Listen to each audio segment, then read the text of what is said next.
बिहार में नीतीश कुमार की 8वीं पारी शुरू हो गई है। तेजस्वी यादव दोबारा उप मुख्यमंत्री बन गए। महागठबंधन की सरकार ने अपना कामकाज शुरू कर दिया है। बीजेपी अब पूरी तरह विपक्ष की जिम्मेदारी भी निभाने लगी है। बीजेपी में हाशिए पर कर दिए जाने के बाद भी बिन बुलाए मेहमान की तरह सुशील मोदी एक बार फिर से फुल फॉर्म में आ गए हैं और वे लगातार लालू फैमिली से लेकर आरजेडी के मंत्रियों पर पुराने अंदाज में बरस रहे हैं।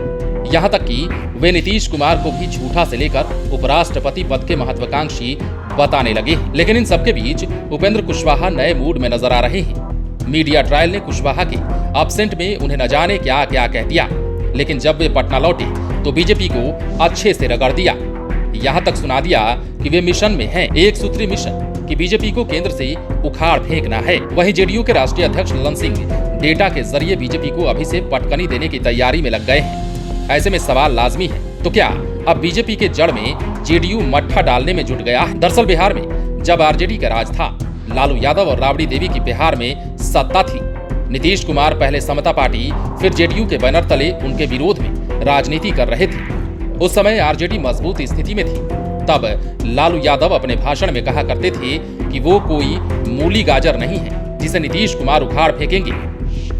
तब नीतीश कुमार ने आरजेडी को सत्ता से बाहर करने का प्रण ले लिया था। लालू पर पलटवार करते हुए नीतीश कुमार ने कहा था कि हम किसान हैं और जड़ में मट्ठा डालना जानते हैं। और बाद में 2005 आते आते बिहार से आरजेडी सत्ता से बाहर हो गया और लगभग 10 से 15 वर्षों के बीच 2 बार आरजेडी सत्ता में आया भी तो वो नीतीश कुमार के सहयोग से ही। लेकिन इस बार आरजेडी से लेकर जेडीयू तक बिल्कुल नए तेवर में दिख रहे हैं। उनके निशाने पर केंद्र सरकार और केंद्र की नरेंद्र मोदी सरकार है। जेडीयू के राष्ट्रीय अध्यक्ष ललन सिंह ने पहले ही डेटा क्रंची से लेकर सांसदों के आंकड़े तक गिनाना शुरू कर दिए हैं। इसका एक फायदा तो जेडीयू को तुरंत ही मिल गया कि बीजेपी दहशत में तो आ गई है। यही कारण है कि बिहार में एनडीए सरकार के गिरे हुए एक पखवाड़े से अधिक समय हो गया है। यानी कि सरकार 9 अगस्त को गिरी थी और आज 21 अगस्त है।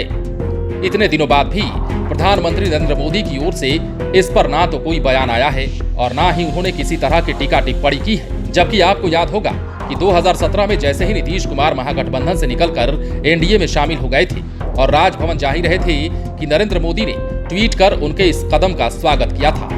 और ऐसा ही हाल तब हुआ था जब 2015 में नीतीश कुमार महागठबंधन में शामिल हुए थे। तब नरेंद्र मोदी ने उन पर कई बड़े बड़े तंज कसे थे।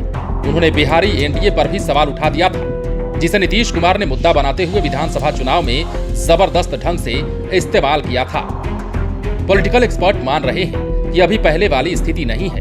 नीतीश कुमार दोबारा महागठबंधन में शामिल हुए हैं और लालू यादव से हाथ मिलाए हैं तो कुछ सोच समझ कर ही। नीतीश कुमार का कोई भी कदम फालतू नहीं उठता और इस बार तो उनके निशाने पर सीधे केंद्र की सत्ता है। खुद नीतीश कुमार महागठबंधन में आने के बाद अपने पहले भाषण में यही कह दिए थे कि हमें प्रधानमंत्री बनने की कोई इच्छा नहीं है। इसके साथ ही उन्होंने ये भी कहा कि 2024 में 2014 वाले नजर नहीं आएंगे। जबकि जेडीयू के राष्ट्रीय अध्यक्ष ललन सिंह ने अपने पहले पीसी में कहा था कि केंद्र की बीजेपी सरकार को गिरने में कितनी देर लगेगी। उन्होंने सांसदों का आंकड़ा समझाते हुए कहा कि देश में बीजेपी की वर्तमान में 303 सांसद हैं, जबकि सत्ता के लिए 272 चाहिए। इस हिसाब से महज 30 से 31 सांसद अधिक हैं। जबकि बिहार, पश्चिम बंगाल और झारखंड में बीजेपी के 40 से अधिक सांसद हैं और अब जो समीकरण बन रहा है उससे आपको लगता है कि बीजेपी इन तीनों राज्यों में 2019 की तरह जीत पाएगी।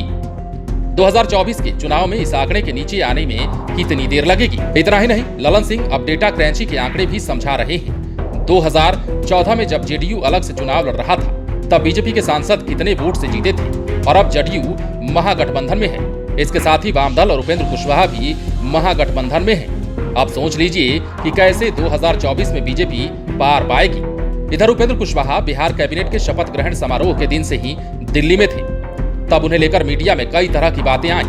मीडिया ने यहां तक कह दिया कि उन्हें मंत्री नहीं बनाया गया तो कुशवाहा ने समारोह से दूरी बना ली। मगर 20 अगस्त को जब उपेंद्र कुशवाहा दिल्ली से पटना लौटे तो नए सिरे से मीडिया और उनका मजाक उड़ाने वाले लोगों पर बरस पड़े। उन्होंने कहा, राज्य में मंत्री न अभी बनना था और न ही कभी भविष्य में ऐसी चाहत है। पहले खबर फैलाई गई कि उपेंद्र कुशवाहा बिहार सरकार में मंत्री बनेंगे। फिर कहा जा रहा है कि मंत्री नहीं बनने से नाराज हैं। अरे भाई, आपको मालूम है ना, मैं तो भारत सरकार में मंत्री था, वहां से किसी ने हटाया नहीं था मुझे। सम्मान पर पड़ा तो मैंने स्वयं ही इस्तीफा दे दिया। जब भारत सरकार में मंत्री की कुर्सी ने मुझे नहीं ललचाया तो राज्य सरकार में मंत्री बनना मेरे लिए बहुत सम्मान की बात है क्या? कान खोलकर सुन लीजिए मेरे दोस्तों, भारत सरकार में मंत्री रह चुका हूं। राज्य में मंत्री ना अभी बनना था और ना ही कभी भविष्य में ऐसी चाहत है। अपने नेता और पार्टी को राष्ट्रीय स्तर पर स्थापित करने के मिशन में लगा हूं और दिन रात लगा रहूंगा। फिलहाल एक सूत्री संकल्प सिर्फ और सिर्फ यही है, बस और कुछ नहीं। आपको याद होगा कि जिस दिन नीतीश कुमार ने इस्तीफा दिया था उस दिन भी उपेंद्र कुशवाहा ने ट्वीट कर बहुत बड़ी बात लिखी थी। तब कुशवाहा ने 9 अगस्त को ट्वीट कर कहा था, नए स्वरूप में नए गठबंधन के नेतृत्व की जवाबदेही के लिए नीतीश कुमार को बधाई। नीतीश जी आगे बढ़िए, देश आपका इंतजार कर रहा है।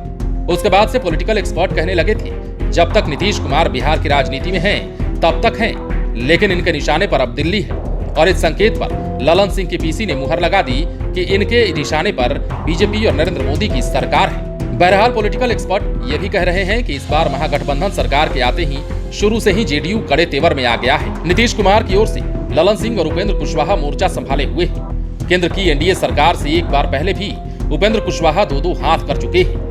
तब ये केंद्र में मानव संसाधन राज्य मंत्री थे और इन्होंने नरेंद्र मोदी से सीधा लोहा लेते हुए सेंट्रल कैबिनेट से इस्तीफा दे दिया था।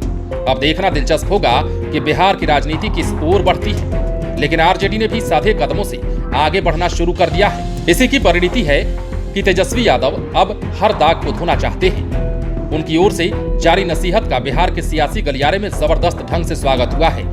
लोग ही नहीं, विरोधी नेता भी अपने लोगों के बीच सवाल करने लगे हैं कि क्या आरजेडी सच में बदल रहा है, क्या इस नसीहत के पीछे नीतीश कुमार का बेन है। लेकिन लोग तो इतना मानने ही लगे हैं कि नीतीश कुमार के सानिध्य में तेजस्वी यादव की जो ट्रेनिंग 2015 से 17 में अधूरी रह गई थी और अब वो पूरी हो जाएगी। यदि केंद्र की राजनीति में नीतीश कुमार जाते हैं तो बेशक तेजस्वी यादव के सामने चुनौती कुछ ज्यादा ही बढ़ जाएगी।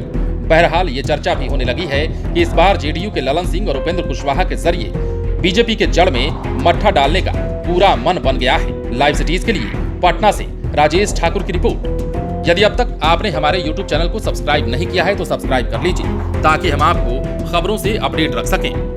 यदि आप इस वीडियो को Facebook के माध्यम से देख रहे हैं तो हमारे पेज को लाइक करें। इसके अलावा आप लाइव सिटीज को ट्विटर पर भी फॉलो कर सकते हैं। मंत्री बनने में मेरी कोई रुचि न थी बिहार में और न है और न भविष्य में बिहार में मैं मंत्री बनूंगा।